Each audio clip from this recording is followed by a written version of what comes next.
এই বিড়ালকে কখনো আপনারা কষ্ট দিবেন না, বিড়ালকে আদর করবেন, বিড়ালকে ভালো মতো পুষবেন।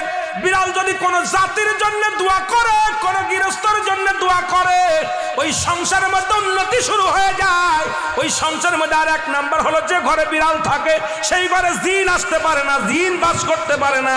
আর একটা ঘোষণা শুনে নেন, নবীজি বলে গেছেন, যে ঘরের মধ্যে বিড়াল ছানা বাস করে ওই ঘরের মধ্যে জিন জাতি প্রবেশ করতে পারে না।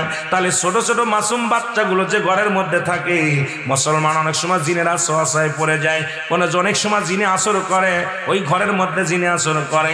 যে ঘরের মধ্যে বিড়ালকে আদর করে বিড়াল থাকে, ওই ঘরের মধ্যে বিলাই বিড়াল বিড়াল বিলাই বিলাই, এইটা যার ঘরের মধ্যে আছে এই ঘরের মধ্যে দুষ্ট জিনেরা আসতে পারে না। জোরে জোরে চিল্লায় বলা যাবে না মারহাবা।